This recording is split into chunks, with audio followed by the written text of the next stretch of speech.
देखा सुना हो, लेकिन लॉकडाउन में ऐसी भी एक शादी हुई जिसमें जब वर वधु पक्ष को फेरे कराने कोई पंडित नहीं मिला तो भ्रमण पर निकली महिला एसआई को ही शादी के मंत्र पढ़ना पड़े और दिया जलवाकर परिणय के 7 फेरे कराए। 7 वचनों के साथ कानूनन जानकारी भी दी। लॉकडाउन के दौरान हुई शादियों के किस्सों में यूं तो कई और रोचक किस्से सामने आए हैं, लेकिन नरसिंहपुर जिले की गोटेगांव तहसील के ग्राम ज्योतेश्वर में एसआई की पंडिताई में हुई शादी अपने आप में अनूठी रही, जिसमें पुलिस के सेवा भाव का एक नया रूप सामने आया। नरसिंहपुर से राजा राम पटेल की रिपोर्ट आज के बाद। हाँ, ये क्या है कि हम लोग अभी चूँकि लॉकडाउन चल रहा है तो पूरे टाइम फील्ड पे ही रहते हैं, सोशल डिस्टेंसिंग का पालन कराना है, जिम्मेदारी हमारी। तो शादी की चूँकि परमिशन थी और हम लोग को देखना था कि जो शादी करा रहे हैं या जिनकी शादी कर रहे हैं वो लोग आपस में सोशल डिस्टेंसिंग का पालन करते रहें।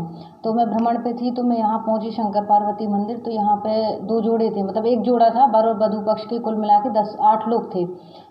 लड़के और लड़कियों को मिला के 10 लोग थे। उनकी परमिशन चेक की तो उनको शादी के लिए परमिशन थी।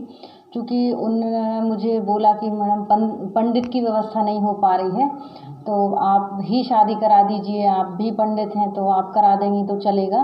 तो उन्होंने आग्रह किया, तो चूँकि देशभक्ति जनसेवा हमारा काम ही है तो हम लोग ऊपर से भी हम लोग को वरिष्ठ अधिकारियों से आदेश है कि हम जितना इस समय जितना मदद कर सकें सबकी वो हमें मदद ही करना है, सहयोग ही करना है। तो फिर हमने जितना मंत्र हमें आते थे उसके अकॉर्डिंग हमने मंत्र पढ़े और जो नहीं आता था तो गूगल पे विवाह पद्धति सर्च करके उससे मंत्रों का उच्चारण करके उनकी शादी कराई। चूँकि हवन वेदी नहीं थी तो दीपक जलाया और जो भगवान को ही फूल चढ़े हुए थे, जो उस मंदिर में सुबह शाम पंडित जी पूजा करने आते तो वो पूजा करके गए थे शायद वहाँ पे, तो थोड़ा सा अरेंजमेंट करके उन फूलों से उनके ऊपर पुष्प वर्षा की और उसी के अकॉर्डिंग शादी कराई हमने।